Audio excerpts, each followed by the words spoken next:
রবিল আলমিন ওসলাত ওসালাম আলা রসুলিহিল করিম ও আলা আলিহি ও সাহাবিহি আজমাইন। সম্মানিত দর্শক শ্রোতা, আজ বাংলাদেশের ব্যাংক সম্পর্কে, ব্যাংকিং ব্যবস্থাপনা সম্পর্কে কিছু আলোচনা করতে খুবই ইচ্ছা হচ্ছে। এর মধ্যে প্রাধান্য হচ্ছে ইসলামী ব্যাংক। আজ ইসলামী ব্যাংকে শকুনের চোখ পড়েছে কেন, এবং এর আগেও এই শকুনের চোখ পড়েছিল কেন শেখ হাসিনার আমলে, আওয়ামী লীগের আমলে? এর একটা মাত্র কারণ হচ্ছে ইসলামী ব্যাংকের মাধ্যমে ইসলামী ব্যাংক সারা পৃথিবীর মধ্যে একটি সেরা ব্যাংকে রূপান্তরিত হয়েছিল। ইসলামী ব্যাংক এর মাধ্যমে এমন একটা পর্যায়ে যা পৌঁছছিল বাংলাদেশ, যে ইসলামী ব্যাংকের মাধ্যমে শত শত ইন্ডাস্ট্রি গড়ে উঠছিল। ইসলামী ব্যাংকের মাধ্যমে বাংলাদেশের মানুষের আস্থা এবং বিশ্বাস ফিরে আসছিল।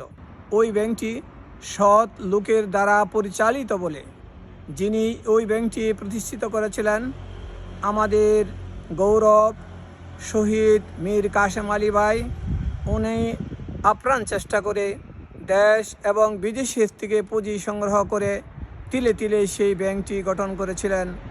আজ ওনাকে নির্মমভাবে শহীদ করা হয়েছে। এত ক্লান্ত হয়নি স্বৈরাচারের দোসররা, ওনার ছেলেকেও গুম করে বিভিন্নভাবে নির্যাতন নিপীড়ন করেছিল।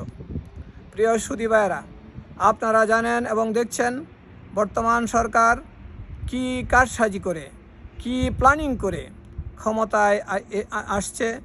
24-এর গণ অভ্যুত্থান না হলে, 24-এর গণ আন্দোলন না হলে ওই সরকার প্রধানমন্ত্রী, আমাদের সম্মানিত তারেক রহমান যিনি প্রধানমন্ত্রী হয়েছেন, এবং অন্যরা যারা মন্ত্রী এমপি হয়েছেন, তারা মন্ত্রী এমপি হওয়া তো দূরের কথা, তারা শেখ হাসিনার জাঁটার বাড়ি এখনও খেতেই থাকত।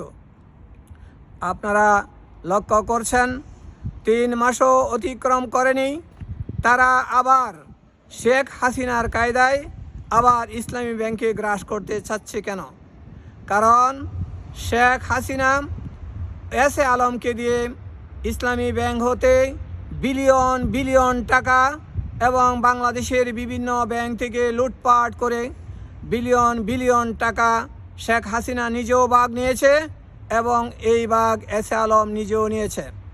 এস এ আলমকে ইসলামী ব্যাংকের শেয়ার হোল্ডার বানিয়ে ইসলামী ব্যাংকের যে পরিমাণ টাকা এস এ আলম ইনভেস্ট করেছে, এর 4 ডাবল টাকা S A Alam Islami bank থেকে লুণ্ঠন করে বিদেশের ব্যাংকগুলিতে এবং বিদেশে ইউরোপ আমেরিকাতে টাকার পাহাড় বানিয়েছে। প্রিয়